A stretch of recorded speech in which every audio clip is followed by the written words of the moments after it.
Hello दोस्तों, good evening. स्वागत है आपका आपके अपने YouTube channel create wealth with Atul में। मैं हूं आपका दोस्त अतुल गोयल। आज हम बात करेंगे गति की। कौन है इसके प्रमोटर्स, कैसे ये कंपनी टर्न अराउंड कर सकती है, किस प्राइस पे ये खड़ी है, कितना डाउन साइड है, कितना अपसाइड है, किस सेक्टर में है और सेक्टर का क्या स्कोप है, किस टाइप के इन्वेस्टर्स को इसके अंदर इन्वेस्ट करना चाहिए, कितने टाइम के लिए करना चाहिए, तो इस सब पे हम डिस्कस करेंगे। तो स्टार्ट करते हैं हम गति से। आपको जैसे पता है कि ये लॉजिस्टिक सेक्टर में काम करती है, एक कंप्लीट सोल्यूशन है इनका। आप देख सकते हैं warehouse solutions, end to end logistics, e commerce logistic, heavy transportation जो है आप देख सकते हैं, express distribution, cold chain solutions. अभी जो कोविड का चल रहा है उसके अंदर भी कोल्ड चेन जो है काफ़ी इंपॉर्टेंट होगा, तो गति का भी रोल उसके अंदर काफ़ी अच्छा माना जा रहा है। आप देख सकते हैं काफ़ी अच्छा इनका। अब प्रमोटर्स कौन है इनके, वो भी हम देखते हैं कि प्रमोटर्स का क्या रोल है इसके अंदर। आप देख सकते हैं अल cargo logistic get SEBI nod to acquire 46.83% stake in Gati. तो अल कार्गो एक लॉजिस्टिक फर्म में ही कंपनी है जिसके अंदर इसने 46.83% का स्टेक लिया है। आप देख सकते हैं has got SEBI approval on its open offer to acquire approximately 3.17 crore shares or 26% stake in Gati at ₹75। 75 रुपये पे ये स्टेक लिया गया। 4 मार्च 2020 की ये न्यूज़ है। आप देख सकते हैं इसे 75 रुपये पे स्टेक्स लिया गया है और ये एक्वायर किए गए हैं 26% स्टेक। इसके बाद लॉजिस्टिक अल कार्गो का अगर आप देखेंगे तो एक सेम फील्ड में ये कंपनी है, लॉजिस्टिक्स में ही ये कंपनी काम करती है। आप देखेंगे वर्ल्ड्स नंबर 1 LCL कंसोलिडेटर्स, उसके बाद देखेंगे 300 ऑफिसेज, 180 कंट्रीज, 4500 मेंबर्स। तो आप देख सकते हैं अच्छी स्ट्रेंथ इसके अंदर नज़र आती है और आने वाले टाइम में ये कंपनी आपको बिल्कुल ग्रो करती हुई नज़र आएगी। तो प्रमोटर्स अच्छे हैं, उनका फोकस अच्छा है। और इस टाइप से देखते हैं गति का क्या मार्केट कैप है। मार्केट कैप देखेंगे तो 1241 करोड़ का मार्केट कैप इसका नज़र आता है। डेट 255 करोड़ की है। डेट टू इक्विटी रेशियो देखें तो एक मैनेजेबल है, 0.36 के आसपास की है। अगर बुक वैल्यू देखें 58.7 के आसपास का है। करंट प्राइस जो है 9900 के आसपास का जो क्लोज हुआ है उसके आसपास क्लोज हुआ है। और प्राइस टू बुक वैल्यू देखें तो 1.73 के आसपास की नज़र आती है। बुक वैल्यू 2 की है और ROC देखें तो ज़्यादा इंप्रेसिव नहीं है, 0.49% के आसपास की ROE ही माइनस के अंदर नज़र आती है। डिविडेंड यील्ड नहीं पे करते हैं, 52 वीक हाई 107 का है और लो 32.4 का है। अगर शेयर को देखें तो 200 DMA के ऊपर ये काम कर रहा है। अगर आप देखें 32% डिलीवरी के साथ 29 सितंबर को जब इसने 57 का लेवल क्रॉस किया था तो उसके बाद ये एक अच्छे अप मूव में आपको दिखाई देगा और एक अच्छा अप मूव इसने दिखाया है। मोमेंटम में है स्टॉक और 200 DMA से ऊपर बना हुआ है। इसके बाद देखें क्वार्टर ऑन क्वार्टर अगर कंपनी का देखें तो मार्जिन्स जरूर इसके थोड़े बहुत इंप्रूव हुए हैं, 5% से 6% के आसपास। बीच में जो है जून में काफ़ी डिप हुए हैं 16% के आसपास। कंपनी जो है एक लॉस मेकिंग कंपनी जरूर आपको दिखाई देगी। नेट जो है माइनस में इसका चल रहा है। पिछले 5 क्वार्टर के रिजल्ट्स देखेंगे तो 1 2 3 4 5 सितंबर तक का जो क्वार्टर का रिजल्ट्स हैं इनके वो माइनस में इनके शो हो रहे हैं। अगर ईयर ऑन ईयर भी आप देखेंगे तो मार्च 20 के जो रिजल्ट से -78 करोड़ के इन्होंने दिए हैं, उससे पहले कंपनी ने हमेशा प्रॉफिट्स ही दिए हैं। आप देखिए प्रॉफिट मेकिंग कंपनी थी, बट मार्च के जो रिजल्ट्स आए हैं वो -78 करोड़ के आसपास आए हैं। डेट अगर देख लें तो बुक्स के ऊपर जो डेट थी 477 करोड़ के आसपास की, ऑलमोस्ट इसके आसपास ही थी मार्च 2020 में 476, बट सितंबर क्वार्टर में आप देखेंगे तो 255 करोड़ के आसपास की डेट हुई है, जो कि रिड्यूस हुई है, जो कि एक बहुत अच्छा साइन है। अगर मैनेजमेंट का फोकस है डेट को रिड्यूस करने के लिए, क्योंकि इंटरेस्ट बर्डन कम होगी तो प्रॉफिट्स में आती हुई कंपनी आपको बिल्कुल नज़र आएगी। तो रिजर्व्स देखेंगे 253 करोड़ के जो थे 692 करोड़ के आसपास हैं और एसेट्स देखेंगे तो 825 करोड़ से इंक्रीज होकर 1456 करोड़ के आसपास के एसेट्स हैं। तो डेट रिड्यूस होना एक अच्छा साइन है इसका, जो कि आगे चल के इसके रिजल्ट्स को पॉजिटिव बनाएगा। डेप्टर डेज को देखेंगे तो ये भी अच्छा एक साइन दिखाई देता है। यहाँ पर 64, उससे पहले 79 डेज का जो डेप्टर डेज थे 44 के आसपास हैं और रिसेंट ईयर्स के अंदर भी इन्होंने काफ़ी रिड्यूस किए हैं, 51 देन 47 और 44, जो कि अच्छा साइन है।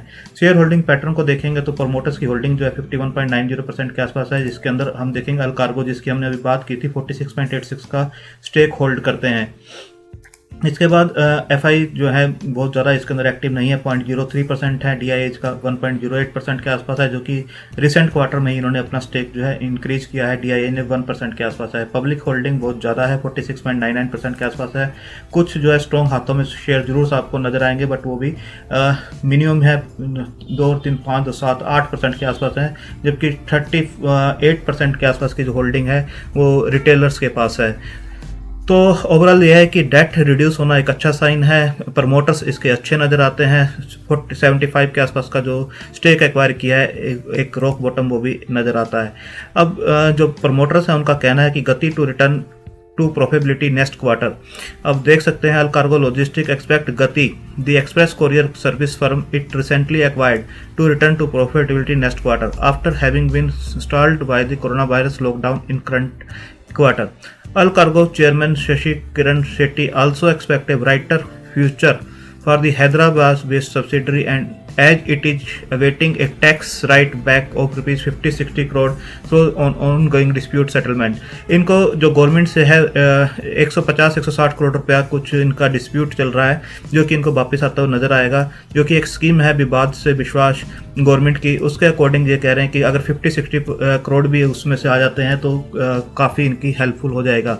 डिस्प्यूट है 150 से 160 करोड़ का, बट ये कह रहे हैं कि दिसंबर तक ये वापस आने की पूरी उम्मीद थी। अभी ये रिसेंट मंथ की न्यूज़ है और नेक्स्ट में इसे कैसे ये रिकवर होता है 50-60 करोड़ देखना होगा। After its open offer now controls close to 47% in Gati, Shetty expect the integration of two companies over the next 16 months. Alcargo has appointed, ये अपॉइंट किए गए हैं 2 experts, Alvarez and Marsal, to revive Gati. अब देखिए experts लगाए गए हैं इसके अंदर रिवाइव करने के लिए और एक सिनर्जी बनाने के लिए, इंटीग्रेशन पूरा करने के लिए, और improve the best practices between two companies. तो आप देख सकते हैं कोविड की वजह से जरूर इम्पैक्ट इनका आया है, और ये बता रहे हैं कि आने वाले दिन में दोबारा डिमांड बढ़नी स्टार्ट हो गई है। मुंबई अभी भी स्टिल जैसे थोड़ी सी ड्रॉबैक है कि अभी पूरी तरह से ओपन नहीं है इनका, बट आने वाले टाइम में जैसे जैसे ओपन होगा और इनकी सिनर्जीज बनेगी, इंटीग्रेशन बनेगी दोनों कंपनीज के बीच में, तो ये कहीं ना कहीं आपको प्रॉफिट में आती हुई कंपनी नज़र आएगी। और जो गवर्नमेंट से इनके फंडिंग आनी है, जो डिस्प्यूट था उसके में 50-60 करोड़ बता रहे हैं कि ये वापस आना है, तो एक छोटी कंपनी है, तो अगर 50-60 करोड़ भी इनका वापस आता है तो एक अच्छा इनके लिए बेनिफिट्स होंगे आने वाले टाइम में। तो आप देख सकते हैं, Allcargo hires Alvarez and Marsal to script Gati turnaround. तो इसको लगाया गया है और धीरे धीरे नेक्स्ट क्वार्टर से इसको टर्न अराउंड भी किया जाएगा। अब आप यहाँ देख सकते हैं गति जब के जो टारगेट्स दिए गए हैं वो 125 रुपये के टारगेट्स दिए गए हैं कि जो ट्रेंड चल रहा है उसके अकॉर्डिंग फर्दर अप ट्रेंड जो होगा उसके अंदर 125 रुपये के आसपास भी ये पहुंच सकता है। तो 88-90 रुपीज़ के आसपास का डाउन साइड इसके अंदर बनता है, तो अप ट्रेंड में अगर जो स्टॉक है मोमेंटम में तो 125 रुपये के लेवल को भी टच कर सकता है। गति को अगर हम चार्ट के ऊपर देखें तो आपको बिल्कुल एक कंसोलिडेशन यहाँ पर मिलता हुआ नज़र आएगा, और एक फ्लैग जो मोमेंटम था, अब देखिए ये पोल नज़र आ रहा है आपको, एक पोल है ये, और ये एक फ्लैग की शेप लेता हुआ। तो जब फ्लैग की शेप लेता है कोई भी ट्रेंड, जो पैटर्न बनता है, तो जितना फ्लैग का पोल होता है उतना ही अपसाइड बनता है। तो फ्लैग का पोल देखिए आप यहाँ पर जो प्राइस नज़र आ रहा है आपको आप देखिए यहाँ पे जो फ्लैग का पोल का डाउन साइड है 62.1 और अप साइड देखिए 98। तो 30 रुपये का जो यहाँ से अप साइड है वो इमीडिएट मिलता हुआ आपको नज़र आएगा, यानी 130 तक का ये शेयर बिल्कुल जा सकता है। एक फ्लैग पैटर्न ये बना है, और फ्लैग पैटर्न में यही होता है कि जब कंसोलिडेट करता है शेयर डाउन साइड में और जब अप साइड आता है तो 30 रुपये यहाँ से इजीली आपको मिलते हैं। जो पोल की लेंथ होती है पूरा का पूरा यहाँ से आपको अप ट्रेंड दिखेगा, और इसी टाइप का अप ट्रेंड आपको दोबारा दिखता हुआ नजर आएगा इसके अंदर। तो 130 रुपये के लेवल ये बिल्कुल टच कर सकता है आने वाले टाइम के अंदर, क्योंकि डाउन ट्रेंड में था ये शेयर काफ़ी टाइम से। आप देख सकते हैं एक डाउन ट्रेंड में था और उसके बाद इसने अप ट्रेंड में चलना स्टार्ट किया है। अगर डाउन ट्रेंड की लाइंस भी हम ड्रॉ करके देखें तो आप यहाँ से देख सकते हैं, अगर डाउन साइड की ट्रेंड लाइंस भी आप ड्रॉ करके देखेंगे तो इस टाइप से अगर ड्रॉ करेंगे तो इसके ऊपर जब शेयर निकला है तो एक अच्छा उसने मोमेंटम ऊपर की तरफ पकड़ा है, और जो कि सस्टेनेबल लगता है 130 के आसपास। अगर इसके लाइफ टाइम हाई को भी हम देखें तो आपको जो नज़र आएगा मंथली चार्ट के ऊपर इसे अगर लगाते हैं और लाइफ टाइम हाई को देखते हैं, लाइफ टाइम हाई कितना है इसका, जो शेयर का लाइफ टाइम हाई आप देखेंगे तो आप देखेंगे 350 के आसपास इसका लाइफ टाइम हाई है, 340 रुपये का, जो कि 2014 में इसने बनाया था। उसके बाद से ये एक डाउन ट्रेंड में था और अब इसने द्वारा मोमेंटम पकड़ना स्टार्ट किया है। तो आप यहाँ पर भी देखेंगे 2013-14 में जब शेयर 23 रुपये का था 2013 में, तो वहाँ से ये शेयर बढ़ता हुआ 340-41 रुपये के लेवल को भी टच किया था, यानी 12-13 गुना शेयर एक साल के अंदर अंदर इसने रिटर्न दिए थे। उसके बाद से ये डाउन ट्रेंड में आया है, आप देखिए। और अगर आप यहाँ से भी देखेंगे इस लेवल के ऊपर भी आप देखेंगे पहले भी स्टॉक ने इस लेवल से चलना स्टार्ट किया था, तो 350 के लेवल इसने टच कर लिए थे। अगर इसकी कंपनी ऐसे प्रमोटर्स बता रहे हैं कि इसको हम टर्न अराउंड कर देंगे, इसकी डेट को भी रिड्यूस किया जाएगा और इसको इंटीग्रेशन किया जाएगा अलकार्गो के साथ, और जैसे जैसे ये टर्न अराउंड होगा, लॉकडाउन ओपन होगा, प्रॉफिट्स और रेवेन्यू बढ़ते हुए नज़र आएंगे, तो ये शेयर भी आपको आगे बढ़ता हुआ नज़र आएगा। क्योंकि प्रोमोटर्स की अटेंशंस काफ़ी अच्छी है, फोकस अच्छा है, डेट को जैसे जैसे वो रिड्यूस कर रहे हैं, अपने स्टेक को बढ़ा रहे हैं, तो कहीं ना कहीं आपको ये कंपनी आगे बढ़ती हुई नज़र आएगी, फंडामेंटल्स मजबूत होते हुए नज़र आएंगे। तो ये स्टॉक अगेन आपको लाइफ टाइम हाई पे भी काम करता हुआ नज़र आएगा। आने वाले 3 से 4 साल आपको इसको कम से कम देने पड़ेंगे, तो 2 से 3 गुना ये शेयर इजीली आपको दिखा सकता है, और इमीडिएट टर्म में तो ये 130 के लेवल भी टच कर सकता है, जैसे ये मोमेंटम में है। एक अगर हम इसका मोमेंटम को एक बार दोबारा चेक करते हैं, जो फ्लैग पैटर्न इसने बनाया है, बहुत ही अच्छा फ्लैग पैटर्न बना है इसके ऊपर। अब देखिए जो शेयर है वो बिल्कुल एक अप ट्रेंड में है। जो अप ट्रेंड आपको दिया गया था वो दिया गया था सुपर ट्रेंड ने 1 जून को 37 रुपये के लेवल के ऊपर इसे अप ट्रेंड में दिया था। उसके बाद से देखिए इसने कहीं पर भी आपको डाउन ट्रेंड नहीं दिखाया, अप ट्रेंड में था। अगर आप 37 रुपये के लेवल पे लेते और एक अप ट्रेंड में था, 85 का अभी जो स्टॉप लॉस बता रहा है, जो ट्रेडर्स हैं 85 के स्टॉप लॉस के, जो पहले जिन्होंने ले रखा है 85 के स्टॉप लॉस के साथ, वो इसके अंदर अभी भी बने रह सकते हैं। तो 88, 80, 90 का जो स्ट्रॉन्ग सपोर्ट जोन इसका बनता है, और अपसाइड लेवल्स जो बनते हैं इमीडिएट के वो 132 के आसपास बनते हैं।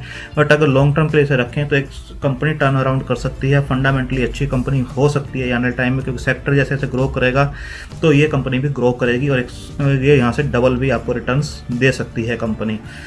तो आप इस अपनी फाइनेंशियल पोजीशंस के हिसाब से, अपने फाइनेंशियल एडवाइजर से सलाह लेके, अपनी होल्डिंग कैपेसिटी, अपनी रिस्क टेकिंग कैपेसिटी के हिसाब से इसके अंदर इन्वेस्टमेंट कर सकते हैं। लॉन्ग टर्म के लिए इंट्राडे में मैं सजेस्ट नहीं कर रहा हूँ, ना स्विंग ट्रेडिंग के लिए सजेस्ट कर रहा हूँ, बट लॉन्ग टर्म के लिए अगर आप इसमें रखते हैं तो पैसा डबल आपका हो सकता है। आप इसे कंसिडर कर सकते हैं, वॉच लिस्ट में लगा सकते हैं। थैंक यू, धन्यवाद।